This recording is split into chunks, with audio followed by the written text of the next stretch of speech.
All right. Hey guys, welcome to the David Donnan podcast. I'm very excited to have my good friend Jonathan Porter with me. We'll get into the interview in just a second. If you are looking for a church in the Glenville, Georgia area, we'd love to have join us for worship. You might even see Jonathan at church. We worship Sundays at 9 and 11 a.m. Jonathan Porter, welcome. Pastor, how are you? I'm good. Jonathan is a practicing lawyer. He went to school at Georgia Southern and Furman, the two rivals. He wanted to experience both of them. He graduated from Emory Law, and like I said, he continues to practice law now. And he also is a professor teaching some legal classes at Mercer University in Macon. How are you doing this morning? I'm good. David, thanks for having me. It's an honor to be on your podcast. You know, I've listened to some of your other podcast episodes. You've had some serious people on, so this is like I'm concerned for you now. This is a sharp downward spike for you in terms of your the quality of your guests. So I'm sorry, and this is bad for you. Look, anybody who listens to the podcast is welcome to come on it. So I got like you, a preaching buddy, and my dad. So any three of y'all are welcome to be a special guest anytime you want to come on. That works. So Jonathan he's somebody with a unique background with his legal mind, but also he is somebody who loves the Lord, is very passionate about serving the church. He leads a Sunday school. He's a key leader in our church. He's going to be the administrative board chair at the Strike of Midnight. That became his new job. But one of the things that's fascinating about him is I've get to see him just practice his spirituality in very real and tangible ways. But also, he did something very interesting. He just started a podcast randomly and went through verse by verse through Romans. Jonathan, how many episodes did it end up being? Man, this is like 400 something verses in Romans, so 400 something episodes. He Yeah. published one a day, had just a crazy publishing schedule and kept up with it. And I just wanted to document this phenomenon that you had and hear why you did it, hear what were some of the challenges. So why don't we just start with the very beginning? Did you have any like podcasting background or any like expertise in that area? No, none. I'm podcasting was not something even on my radar. I think I even cracked jokes. David, when you joined the church, oh, he's got a podcast. Everyone's got a podcast. I think I've made fun of people for having podcasts before. This was not on my plan. I'm not like a social media guy. And when I started the podcast, I was on LinkedIn and nothing else. I'm still on LinkedIn and nothing else. I'm not on Instagram, Snapchat, Facebook. I'm not on any of those things. I don't want to be like out there. So no, podcasting was not something that I had planned at all. Not something that I had planned ever wanted to do, planned on doing, but here I am. So why did you do it? You're somebody who is, yeah, I would say you obviously have the intelligence to be tech savvy and do all that stuff, but you've made a lifestyle choice of like, why do I want to get involved in all this stuff? But for some reason, you did start a podcast. Yeah, I felt called to do it. That's that the simple answer is I felt called to do it. I for whatever reason, you know, God spoke to me and said, "Look, this is something that you should do." It wasn't even like a conversation. I was driving home one day. I was listening to, praise and worship music, and it just was like there, like this fully formed concept. This is the plan, and I really wanted to just not do it. I didn't want to be a podcaster. It sounded like an impossible thing to do. One podcast a day. I'm a fairly busy person, and I didn't think I could do it. Didn't want to do it, but I did it because that's important to me. Is that I'm obedient in all things, and so I figured out a way to do it. Sometimes when I like hear church people, most of the time when they say, "Oh, I think God told me to do this," like it's something really sincere. I mean, I guess I've had some times when I felt like people were trying to manipulate me. Like, I remember, especially early on in my career, people would be like, "Hey, the God's telling us we need to do this ministry," and what people meant was like, "I want this ministry to happen at the Yeah. church. I don't want to do it, so I'm going to tell you God's trying." But with you, I feel like you're one of the people who clearly hears from God, not really know how to put into words except just the way I've seen the fruit, the way I've seen you do things that you would say, yeah, this is not what I want to do, but I'm doing it out of obedience. I also see that in your wife too. What do you think you attribute that to maybe having a little bit more sensitivity to the Spirit's leading? Yeah, I wish I knew. First of all, like this is not one of those things that I'm there's a lot of people, David, who you're talking about. God, hey, God told me He wants you to give me a lot of money, like that sort of thing. That's I funny because God did tell me that. No, I'm joking. well, as the new church council chair, no, you're no, I'm just kidding. No, so I try. Discernment is really important. I believe, and we're getting deep quickly here, but I believe that a lot of the world is there to distract us from hearing from God, and so I think it's important to sort of block out distractions for a bit and just get quiet and hear from Him. I firmly believe that if you talk with God and then you just be quiet and listen, then He will speak to you. There's nothing special about me or anyone else. It's just I'm intentional about hearing from Him. And then once you hear from Him, you have to be obedient. I think a lot of people hear from Him and they say, well, that's too hard. And I don't want to do that. So it's blocking out distractions, um, So, making an so effort what to. is what does that look like for you? Is that like a daily practice of in the morning time I do this? Is it balanced with a scripture time, and then this is a add on to it? Like, how would you? Somebody's like, oh, I want to try to get better at that. What does it look like for you? Yeah, it doesn't happen on its own. I think what it looks like for me, it has not always been a consistent thing. Now I'm trying to make it a consistent thing. So, this morning before we started recording, I had my quiet time with God where I read scripture. I I journaled what I was what I read and how I want to apply it to my life. Journaled prayers for today. I prayed for this podcast episode, and then was just quiet for a bit and listened. That's the way I do it. I haven't always done it that way. I travel a good bit, so it's not always easy to say I'm going to carve out 20 minutes at this time every day. But that's what I try to do. I think you've got to be intentional though in how you structure it. What do you? How do you? And this maybe you don't really want to go into this. You and Ashlyn also like. Do y'all talk about how you hear from the Lord, or do y'all have discussions about where He might be leading your family, and how does that work? Do y'all? I've heard somebody say like, "Hey, I think I'm hearing this, but I don't want to do this unless you hear something too." Do y'all kind of balance each other out that way, or how do y'all talk about that together? Y- Yeah, I mean, we've got our individual prayer lives. I think that's important for husband and wife to both have their individual prayer life. But we've got when it's something big, we will pray together. I'm sort of surprised how few people pray with their spouse. If we have listeners that don't pray with their spouse, you can use this episode as like a first try. Say, hey, I heard this pastor and his good looking guest talk about praying with your spouse. We should try that. You can use this as your uh, as your excuse for trying it. So yeah, we will pray together on big stuff. I mean, you could use your spouse as like a fleece where you say, okay, if you're hearing this too, then we'll go with it. I I think that if God wants to get your attention, He's going to get your spouse's attention as well. And you certainly don't want to do something without your spouse's approval and support. So that's pretty critical. So that's good, and that's a great challenge to start praying with your spouse. I heard somebody say this the other day, and I can't remember where I heard it, but they said like one of the greatest predictors for if a marriage is going to last is on surveys is like, do you pray with your spouse? And they said that was, obviously regular church attendance helps and all these things, but it said praying with your spouse was one of them. So maybe I can find that and put it in the show notes.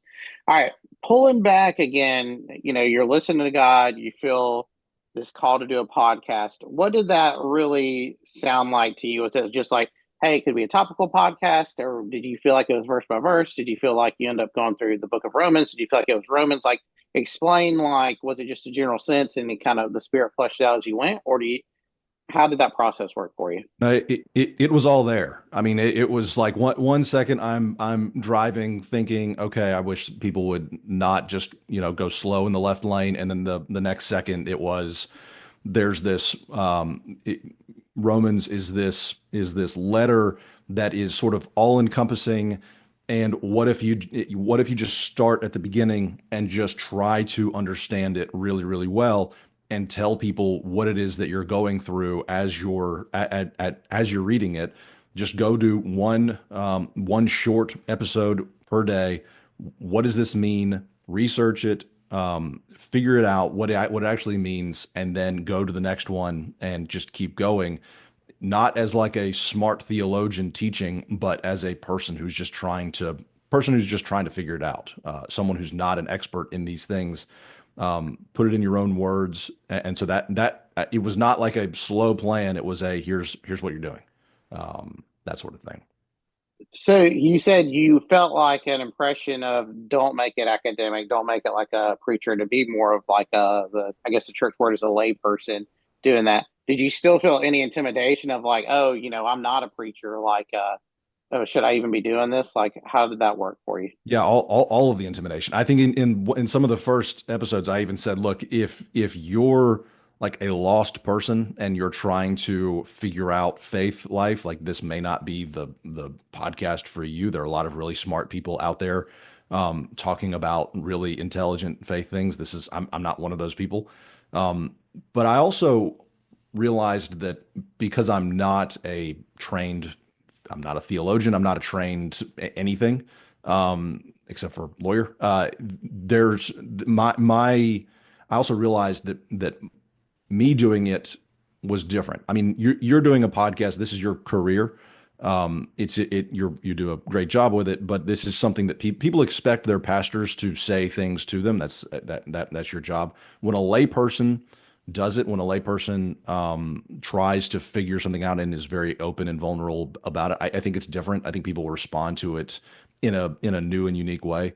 And so to me, it's more, I think lay people, it's important that lay people go and do those things, not trying to pretend that they're an expert, but just saying this is my experience, this is what I'm going through, and here's what here's what I'm thinking, but it might not be right. So I want to brag on our church for a second. The Please. Glenville Methodist Church. Jonathan touched on something really important, and that the preacher's supposed to do certain things, but it does mean more. And we have a great culture here of really strong, like lay leadership, and our church is thriving and doing great things. And I feel like I'm the kicker that gets to come in at the end of the game, and kick the game winning field goal with a little exclamation point or period at the end of the sentence every now and then.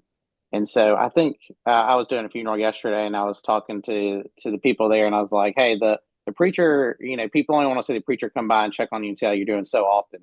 But if you continue to like love on this family, like that's going to be so much more rewarding, and that's what we're called to do as Christians, to be in this community together. So I do think that that needs to be highlighted, that it does mean something different when lay people say, "Hey, I'm opening up the scriptures too." But also, like, you're somebody who wants to be prepared and you want to be, just study. You don't just want to read a verse and tell you, like, hey, here's what I think it means. You want to, like, balance that with some study of it. So, how did you try to do that? Yeah, so I was very aware that because I didn't know what I was talking about, it was important that I at least consult some sources that did know what they were talking about. You were very generous in that you bought me a Grant Osborne verse by verse commentary that I read every day before I started. I also had a book by Timothy Keller that went verse by verse and explained things as well. So my normal process was I'd read the verse. I would just sit with it. I'd pray and just sit with it and just try to figure out what it is. I've got a really good. I don't have the Bible. I don't have my Bible with me, but I've got a really good. It's in the other room where I do my quiet time. It's the ESV Study Bible where it's got excellent footnotes. I love that study Bible. It is unlike any study Bible I've ever used before. But it was really helpful. So you start there, and then you just try to figure out what is it that what's the context of the verse, and why exactly was Paul telling the church in Rome whatever he was telling them at that moment. And then getting Grant Osborne and Timothy Keller's perspectives were just amazing. So that's what I tried to do, is to at least get it correct in terms of what was going on, and not just completely miss the boat. So, yeah, that's a great process. And actually, you kind of described like what you're taught in seminary too. Like you work on the text on your own, you get your own idea, and then you consult resources. I almost call it like doing like a heresy patrol. Like make sure I'm not going to go anywhere I'm heretical. And I like to think of like I'm taking Grant Osborne and Timothy Keller out for coffee, and they're going to tell me what they think, and then I'm going to say, well, this is what I thought, and kind of compare them, and then trust the Spirit's leading. ESV Study Bible is an awesome Bible. I have that. It was my first like, wow, this is a great study Bible. I want to say like big boy or academic, but there's it's not really that. It's actually very approachable. Um, and Asbury's former president Tim Tennant, he has an article in the back of the ESV Study Bible. So that's cool. The thing is, it's a Reformed background, which is a little bit different than Wesleyan. I wouldn't discourage anybody from getting the ESV Study Bible if they wanted to, but me and you, we need to commission a Wesley Study Bible that is that robust. There are a couple of Wesleyan Study Bibles and Wesley Study Bibles, and it's more of like a first study Bible type thing. So I've talked to some academics, and they're like, "There's no way I'm doing that. Like, it'd be too long of a project and too intense." But to have a conservative Wesleyan theological study resource, we need to try to get that out there in the public. That needs to be done. If that's something you feel called to do, then you should do it. That's not necessarily something I feel called to do right now, David. Nobody But feels called. you go I for it. feel. I feel called to push people to do it. I don't feel called to do it There you or go. be the editor Mhm. of it. So, but I wish there's a thing as a preacher. People say, "What type of Bible should I get?" And my thing right now is just like, "Hey, NIV. That's the most likely to like follow along with other people when you're studying." That's what I preach out of, simply because I feel like it's most likely what people are going to have with them. It's the number one selling translation.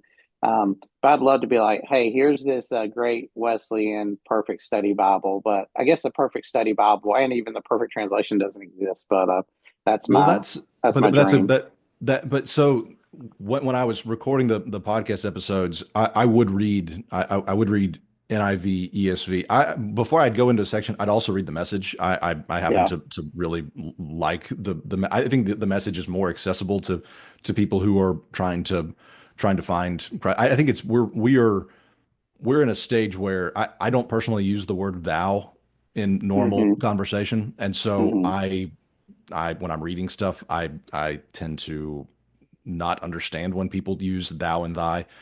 So anything that's in my language, I sort of like. That's one of my goals as a lawyer as well, is to explain things in terms that people understand. And Hmm. so the message is in terms that I think people understand. I think that's a great thing. The other thing I did was I would go. I'm very aware we've Paul's letter was translated from Greek. And so I would go if there were particular words. I had websites that I would go to figure out what did this Greek word mean back then. Is there a Hmm. reason that because our translation's not always perfect. That's why if you read NIV and ESV, the words some of the words change. And so I wanted to figure out what was Paul trying to say. Hmm. And so reading going to translators and trying to figure out what did this Greek word actually mean, and how was this Greek word used this way in other parts of the New Testament. I enjoyed that, and I think I got some additional, clues as to what Paul was trying to say by actually going and figuring what the Greek word actually meant. Short of learning Greek, I don't want to learn Greek. Yeah, that's yeah, Greek's not the easiest thing to do. My wife's reading a book on teaching, and she was talking about it was really about the philosophy behind like vowel sounds and why certain letters are in certain words. It's about teaching kids how to read and say words. and she was explaining it to me, and I was just like, "Oh, it sounds like my biblical Greek classes. Like you probably would have been really good at that because there's a ton of with Greek. It's like, hey, here's how this rule works, and then here's the 30 exceptions. I guess it's a little bit like law, so There you go. um, Hmm. it's definitely challenging. Do you remember any of those resources you used off the top of your head for like maybe Blue Letter Bible is a good one I can think of. I'm thinking of free resources that would be able to help you with some of those words. I actually I don't remember. It's been a while since I wrapped it up, and I just had pages open on my phone and didn't so I don't remember what they were, but I can go back and check, and we put in the show notes if you'd like.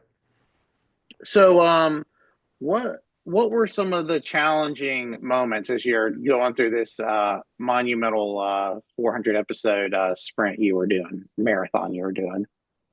Yeah, so I mean there are a lot of challenges. Logistically, I had committed to doing one every single day, not, literally every single day, not work days, not, banking days. It was every day until I finished. So going and doing it every day was a challenge. My mom was sick during the time, and she died towards the middle of the of or maybe towards the end of the letter. Um, but so I mean, and I was taking care of her for big portions of it. I started a new job the same time I started the podcast, and I travel a lot for work. And so it was logistically hard to just do one every single day. That was a big challenge. But also, like we were talking about, I'm no expert, and I wanted to get it right. And so some of the some of the topics that Paul covered in the letter were challenging. Like these are deep things. This was the reason I picked the reason that I thought the letter to the church in Rome was the way to go is because he's writing to people he'd never met before. Paul never, Paul had, when he's writing the letter, never been to Rome, and so a lot of his letters are to churches that he started, and he knows the people. He's writing to fill in, gaps that in his teaching, or to settle some sort of, issue that's come up in the church. Not the church in Rome. The church in Rome. This is like a beginner's class, which is I Mhm. think why it fit for me. Um, it's a this is a here's here's the gospel. Here's what we're doing as the church. Here's all the things. So. But it also got pretty deep. It's a beginner's course, but it also goes really deep on some stuff. And so figuring out the deep stuff was a challenge. Yeah.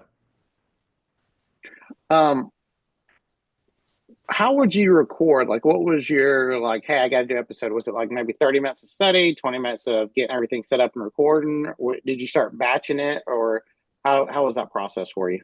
Yeah, so I'd start by figuring out what I wanted to say. It's towards the beginning, it would take quite a long time. I'd read the verse, I'd do all the research, I'd jot down some notes, and then I would, hit record and just go. The other thing I should mention, I'm not like I do know some tech stuff, but I'm not sophisticated enough to know how to edit. So I don't know how to edit stuff. I What I would do is I'd hit record, and if something happened during the recording, I was just rolling with it. Um, we got a puppy in the middle of we got a puppy 6 or 7 months into me doing this, and so the puppy was in the room with me during the back 9 months of the podcast, and she'd be, tearing stuff up and chewing on my desk. Um, I just left all that stuff in, and it I think it turned out okay. Um, so I mean that's what I did is I would I'd do the prep, and then I'd record, and I just let it go. Um, towards the after a few months, it got better in terms of the time it would take me to prep, because I understood, here are the right resources for me to sort of lean on and when I'm prepping. So I had more of a system. And then you mentioned batching. I absolutely would. batch. When I had a trip coming up, I would start early, figure out, okay, here's I've got, 6 episodes that need to go. I'll record 3 today, 3 tomorrow, and then I'll be able to get them all out. I would try not to do that, but sometimes I didn't have an option. I needed to batch. Would you do like two or three a day for like 3 or 4 days in a row, or you just batch like, hey, I'm going to be traveling for 3 days? That's when I would do that. Does that make sense? Like, would you batch like for several days in a row, or like towards the end, were you doing every day was going to be 2 episodes, so you kind of finished it a few weeks before it ran out, or when you could, you just did one a day? No, when I could, I was doing one a day. When I knew I had time, I would record. I would record, today I'd record and I would release it the next morning. That's what I did when I had that option. When I knew I was traveling, I would batch record. The other thing, when mom got really sick and I didn't know what my schedule was looking like, I tried to stay a couple days ahead so that I had a bit of a buffer. Outside of that, I wanted to record today, release the next day. So 400 episodes. Were you ever like 200 episodes in, like maybe God didn't really call me to do this? Like maybe I should wrap it up, or were you like confident the whole time you were going to be able to finish it and keep going? Yeah, well, so one of the things that I did, and I'm glad I did this. You had asked me to deliver a message to the church, right at the beginning as I was doing it. I don't think you knew that I was doing the podcast yet, but you just asked me to do the message one day, and I told the church that this is something that I was doing. And so, after you tell a whole group of people who you love and care about, and who love and care about you, that you're doing something, it's really hard to not do it. I mean, that's that. So, I think that's part of the reason why, as we're thinking about like New Year's resolutions and stuff, telling people what you're doing so that you would feel embarrassed if you don't do it. That's actually a pretty good strategy.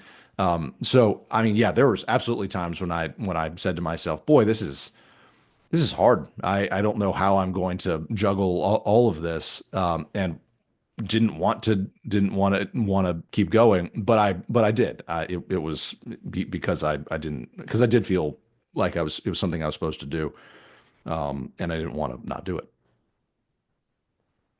Um, so there you go. You kept pushing through. What about, you talked about having your puppy Penny in the room with you. Were there any other tech issues you ran into or things you had to troubleshoot that kind of surprised you or frustrated you in the process? No, not really. I mean, having her in the room was a nice complicating factor. Um, it was fine.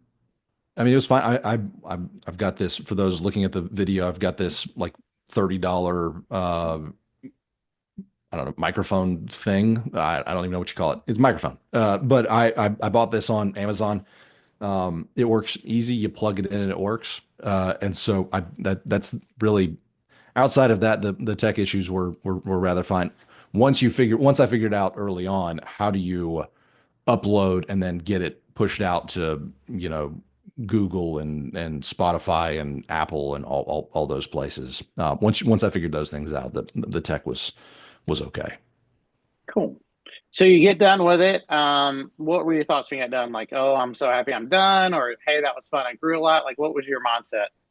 Yeah, both of those things. I was very happy to be done. I felt like I grew tremendously in my faith through doing it. I mean, I had never I had I had done like the year before I did Romans, I had done the Bible in a year. I read through the whole Bible cover to cover, starting in Genesis, ending in Revelation, and so that was good, but that's not like an in-depth thing. So I'd never done something nearly this in-depth, and I was surprised at how much I grew, in understanding of certain parts of the gospel that I guess I didn't understand before, and just how God works if you'll set time aside to talk with him, and if you study his word, all those things, like you can grow deeper and deeper and deeper. So that was really good. I really really enjoyed it, and yeah, so there, it was. I was happy that it was over just because it was a I did feel a bit of a an obligation to do it. Um, but maybe that's how we're supposed to feel when we're sort of practicing our faith. Yeah, that's a good word. So when you got done, are you like, I'm done, or hey God, you want me to go to a different book of the Bible next? Like, or, you haven't really published any more of your biblical content. So what were your thoughts there? Yeah, and I got that question a lot as soon as I got done, and I, I don't know. I didn't feel called to do anything else. Maybe I will at some point. I continue to listen for God's promptings. And if I'm called to do something else, I will do. I haven't felt the spirit moving me that way. So I haven't done anything else like that since. What I've also told people is, you know, I was able to do that. Why can't other people do other things? Not that doesn't necessarily mean a podcast, but why can't people, set up small groups or invest in one person once a week? That sort of thing. So my encouragement for other people, for people who ask me the question, what are you doing next? Is what are you doing next? What do you have? Because I do think it's important that other people do things that they feel called to do. But the other, this is never I'm not my goal in doing this was never to make it about me. It was about me, a very flawed person trying to grow in their faith. And so I feel like I did that. Um, and I don't feel compelled to do anything else in order to build a following or anything like that. That's not really what I'm here for. But I'm hoping that God, I know God's not done with me. I'm hoping God can use some skill that I've got for His glory in whatever way. I'm gonna wait and listen. We'll see what it is. I've been toying with the idea of a book. Um, but we'll see. I've gotten I'm trying to figure out, is that something that I want to do or is that something that God wants me to do? And I haven't sort of felt one way or the other yet. So it's That's one of the questions. I was like, okay, some of these are more preacher questions. Let me ask him. And I was going to ask you, do you ever think about writing a book? So, do you want to talk about what you think your book might be about, or? yeah, I don't know. It's I don't even know enough yet. I'll jot down ideas a fair amount just so that I forget things very easily. So I'll jot down ideas and at some point maybe I'll have one of those moments where there's this fully fleshed out concept that's more than just an idea. So I don't even know yet. This isn't something where I'm gonna build. I really don't think I'm gonna just sort of slowly build out a plan. Either God will put it on my heart or not. So I don't know yet. Um, well, outside of being, this rock star church member that you are, you also practice law. What does it mean to be a lawyer and be a Christian? Yeah, good question. So I became a lawyer because I became a lawyer because I've always sort of felt this need to help people who really, really, really need help. Um, I don't know what it is about me, but I've always wanted to tackle really hard problems, and be someone that someone can rely on when they need someone to rely on the most. Um, and that's been just a long time thing. I didn't know what that meant, but at some point I figured out law school would be something that I would really enjoy. I think a lot of people look at what lawyers do and they're like, oh, well, they just get into court and scream and argue, and that's all they do is they scream and argue. But at some point, I realized that's not actually what lawyers do because I don't like screaming, and I like being kind to other people as I'm trying to, convince them that what my client wants is in their best interest as well. So at some point I realized being a lawyer is what I wanted to do. And that plays out with my faith in, my clients are usually coming to me at their worst. I was a federal prosecutor for several years, and now I'm on the other side helping people who are under federal investigation. A lot of my clients are companies, so I've a lot of corporate clients, a lot in the healthcare industry, so hospitals, health systems, physician groups, and they're coming to me usually after they've received some sort of subpoena and they need help. And by me sort of when people are at their worst, they're really, really vulnerable. And by me showing, hey, look, this is bad, but this is not, your ability to continue to do whatever it is that you're doing is not the most important thing in the world.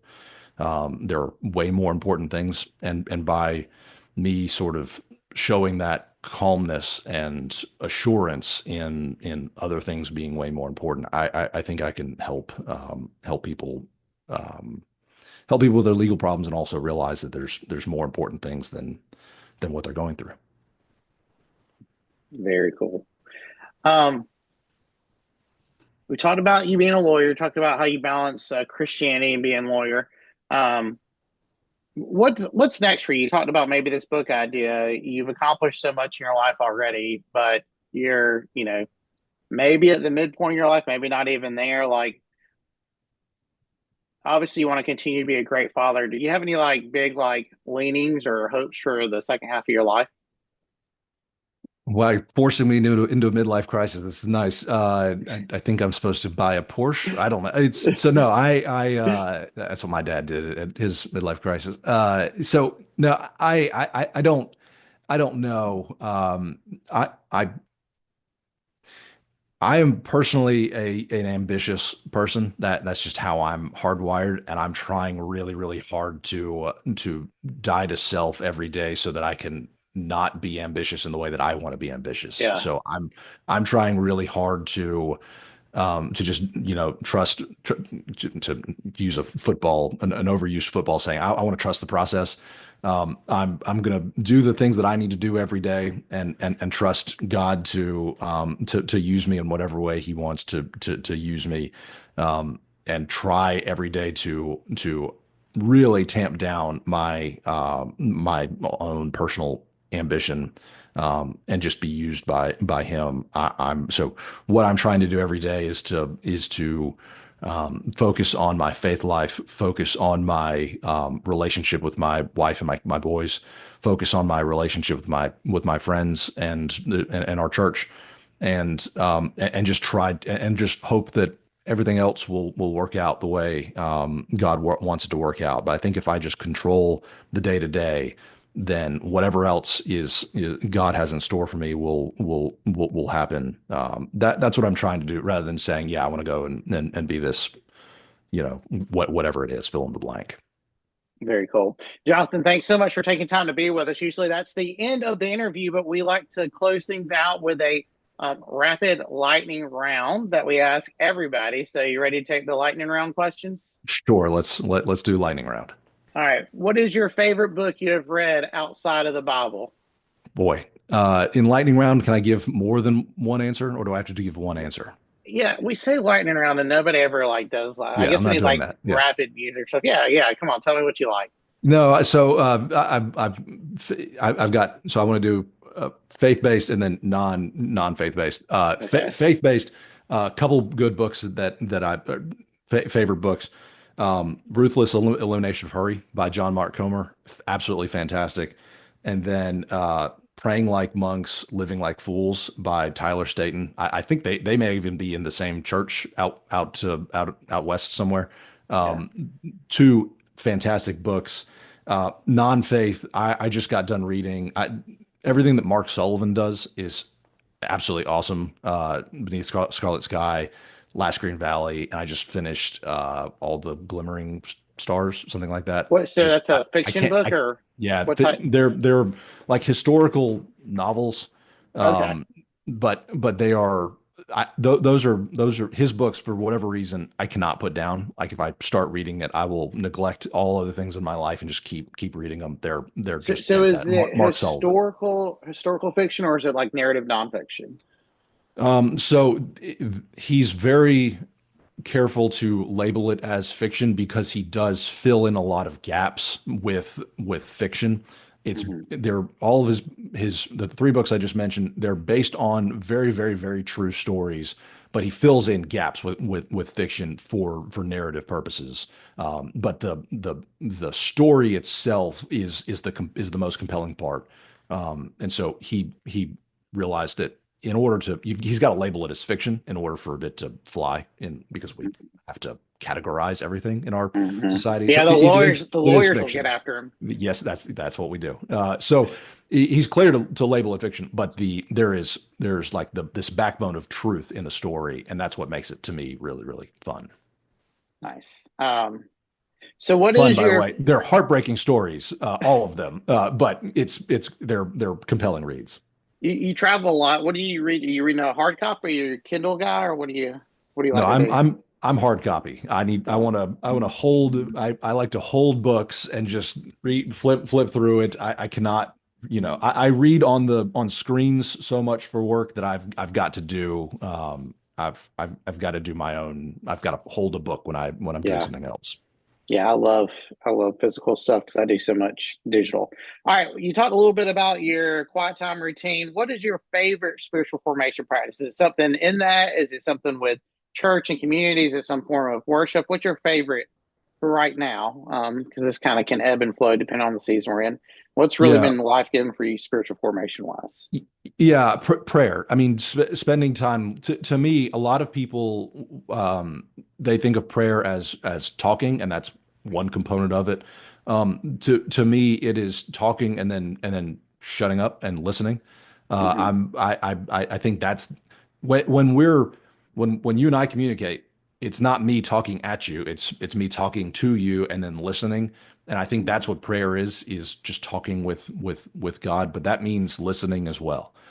So to me, the most important spiritual formation for me is prayer, being talking and then just being quiet for an extended period of time, blocking out everything and then listening. Nice. Who is the early church leader or a theologian you would most likely or you'd most like to have a conversation Yeah, I think this is a good question for your smarter people. I wouldn't know what to do with most or with John Wesley. I wouldn't know what to talk with? about with him. I mean, it'd be fun to talk with Paul. The to me, the one of the early church, leader I'd like to, who I think about a lot is Augustine, because I see a lot of myself in him. Augustine, when he was younger, was very driven in not a church way. He wanted to be rich and famous. He enjoyed life a lot before he was a Christian, and then was radically used by God once he became once he started following Christ, and that's my goal as well. Is I was less than a great person, less than a great follower of Jesus for a long time, and now I just want to be used by God in the same way. And so I'd love to just talk with Augustine if that's possible. Very cool. That's a great answer. All right, what's your favorite vacation spot? Yeah, that's going to be even more complex than some of the other ones. So my wife's family, we go to St. Augustine, Florida every year. That's a long-standing tradition. We go for a week. We all stay in the same condo complex the same week. That's my absolute favorite. Growing up, we would go to Maine most every summer. My mom's from Maine, and so we'd go to Maine. I think I've taken my boys up there a few times. I think we'll try to go this summer as well. I love going to Maine. Um, What part of Maine? Booth Bay Harbor. Booth Bay Harbor. It's getting more and more touristy, but it's not near as touristy as Bar Harbor. So when friends go to Maine, I always recommend Booth Bay Harbor. Thinking bigger picture, the favorite vacation I've ever done, right after I took the bar exam, my wife and I went with my parents and then my sister and her husband. This is before any of us had kids, and we did a cruise of the Mediterranean. So cruise Ooh. from Italy into Greece, seeing Uh-huh. the Greek islands through by cruise is my absolute favorite. I love Greece. I love Italy.